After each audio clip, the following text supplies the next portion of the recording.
کہ سید سجاد کے ساتھ مائیں بہنیں بھی قید رہی، چھوٹی بہن بھی قید رہی، اور ادھر موسی کاظم تنے تنہا۔ یہ کوئی گڑھی بھی بات نہیں ہے میرے عزیزوں، کبھی تصور کیا کرو آنکھ بند کر کے کہ پاؤں پھیلا کے بیٹھنے تک کی جگہ نہیں تھی۔ سنے ہیں آپ نے مسائل سنے ہیں، لیکن ہر وقت ہر دم جب ذکر آل محمد ہوتا ہے لگتا ہے مسائل تازہ ہو گئے۔ اسی موسی کاظم کا جنازہ آج کاظمین میں بھی شبیہ جنازہ اٹھی ہے۔ آپ نے دیکھا ہوگا کروڑوں لوگ تھے جو تڑپ رہے تھے کہ جنازے کو کاندھا دے دیں، جنازے کو کاندھا دے دیں۔ آپ نے دیکھا ہوگا کہ جنازے پہ ایک زنجیر بھی رکھی گئی تھی۔ آئے کہنے والوں خدا تمہیں سلامت رکھے، آئے کہہ کے رونے والوں خدا جناب سیدہ کی چادر کا سایہ تم پر سلامت رکھے، تمہارے دامن مراد کو در مقصود سے بھر دے۔ تم آئے ہو باب الحوائج سے لے کے جاؤ باب الحوائج تمہیں عطا کرے، اور باب الحوائج سے پہلے تو باب الحوائج کی دادی فاطمہ زہرا تمہیں عطا کرے گی، اس لیے کہ زہرا کو بھی قبر میں کبھی چین نہ مل سکا، کبھی علی کے جنازے میں، کبھی حسن، کبھی حسین، اور آج آئی ہیں ہر امام بارگاہ میں۔ ہے کوئی موسی کاظم کا قرصہ دینے والا؟ ہے کوئی اپنی زبان سے ہائے کہنے والا؟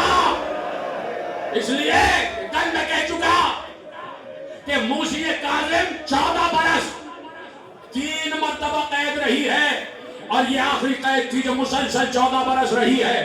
تو 14 برس میں 14 محرم بھی آئے، 14 محرم بھی آئے، 14 محرم کے چاند بھی دیکھے، اور ہر چاند دیکھ کر یہی کہتے تھے ہائے حسین، وہی عزاداری۔ تو میرا مولا موسی کاظم ذاکر بھی اور عشق بہانے والا، اکیلا میرا مولا ذکر کر رہا ہے اور رو رہا ہے، ذکر کر رہا ہے اور رو رہا ہے، یہاں تک کہ اپنے زخموں کو بھول گئے، اپنے زخموں کو بھول گئے۔ آہستہ آہستہ سمجھے جانا میرے عزیزوں، تاکہ میں اپنی منزل تک آ سکوں، اپنی منزل تک آ سکوں۔ کیا سمجھتی ہے دنیا؟ اس دور کے لوگوں کے دل میں تڑپ نہیں تھی کہ اپنے مولا کی نصرت کریں، اپنے مولا سے ملاقات کریں؟ اس قدر پہرے، اس قدر پابندیاں کہ کسی کو یہ اجازت بھی نہیں تھی کہ وہ نام موسی کاظم اپنی زبان پر لائے۔ اتنی پابندیاں اور اتنا قتل و غارت کری کہ جو امام سے محبت کا اقرار کرے اس کو ذبح کر دیا جاتا۔ لیکن پھر بھی کچھ چاہنے والے، کچھ عاشق مزاج پہنچتے تھے۔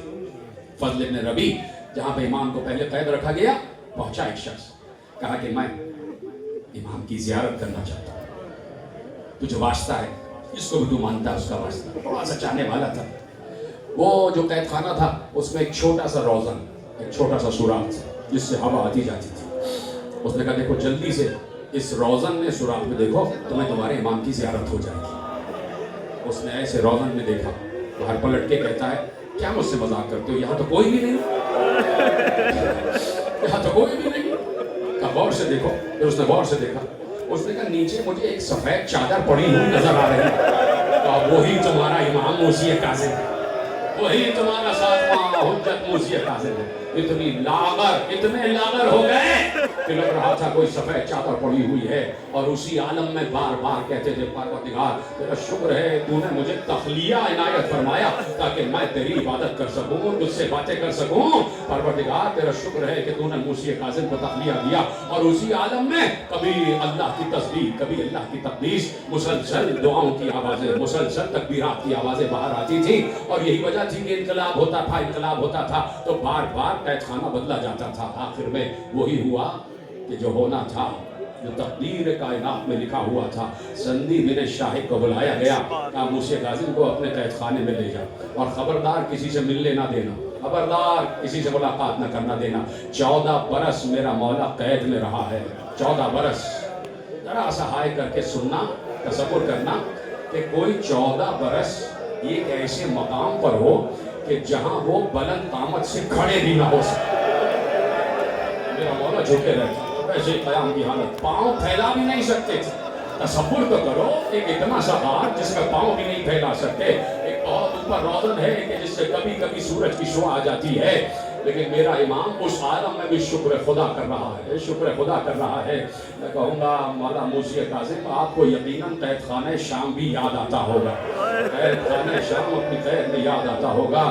ختم ہو گئی تقریر میرے عزیزوں، بس 2 جملے کہنے کی مجھے اجازت دے دینا، اس لیے آہستہ آہستہ پڑھ رہا ہوں تاکہ مکمل مصائب آپ کے حوالے ہو جائیں۔ 23 رجب آ گئے، 23 رجب آ گئے، آپ نے ہائے کر لیا، تیری سے بچا باقی. زہر دے دیا گیا میرے مولا کو، زہر دے دیا گیا میرے مولا کو. آہستہ آہستہ پڑھ رہا ہوں. تمہیں پتہ ہے میں نے مقتل میں ایک روایت اور پڑھی ہے، مقتل میں ایک روایت اور پڑھی ہے. ایک روایت لکھنے والے نے لکھا کہ کھجوروں یا انگوروں میں زہر دیا گیا تھا. یہ تو سنا ہے نا. چلی ایک راوی نے لکھا کہ کپڑے میں باندھ کر اتنی سختی سے پورے جسم کو کپڑے میں باندھا گیا کہ میرے مولا کی ہڈیاں چٹک چکی تھی، میرے مولا کا دم گھٹ رہا تھا. اجرکم اللہ، اجرکم اللہ. جو بیٹھا ہے وہی بیٹھے رہے گا جب تک میں نہیں کہوں گا تعبیر برآمد نہیں ہوگا. جی رہو، سلامت رہو، یہی حق ہے، یہی حق ہے. سلامت رہے آپ. مولا آپ پر چادر زہرا کا سایہ سلامت رکھے. میرے مولا کو زہر دے دیا گیا. زنجیروں سے لاشا بندھا ہوا تھا، زنجیروں سے لاشا بندھا ہوا تھا. یہ جیسے میرے دوست کھڑے ہوئے ہیں نا، وہیں کھڑے رہنا. کچھ چاہنے والے پہنچے، سندی بن شاہی کے قید خانے کے باہر پہنچے. اس انتظار میں تھے کہ شاید دروازہ کھل جائے، دور سے مولا کی زیارت ہو جائے. کہتے ہیں جیسے ہی دروازہ کھلا 4 مزدوروں نے لاشا اٹھایا ہوا تھا، 4 مزدوروں نے لاشا اٹھایا ہوا تھا. اور یہ کہتے ہوئے باہر آئے یہ رابضیوں کا امام ہے، یہ رابضیوں کا امام ہے. اور میرے عزیزوں بغداد کے پل پر لاشا رکھا نہیں گیا، پھینکا گیا. میں مسائل پڑھتا رہوں گا، میں پورے مسائل پڑھوں گا، چاہے کھڑے ہو کے سنو چاہے بیٹھ کے سنو. میں مسائل پورے پڑھوں گا میرے عزیزوں. بغداد کے پل پر لاشا احترام سے رکھا نہیں گیا بلکہ لاشا پھینک دیا گیا، پھینک دیا گیا لاشا. اب مجھے بتاؤ کہ جب لاشا پھینکا گیا ہوگا تو اب زیارت کا ایک لفظ سن لینا، زیارت کا ایک لفظ سن لینا. امام نے کہا سلام ہو اس قیدی پر کہ جس کی بیڑیوں اور ہتھکڑیوں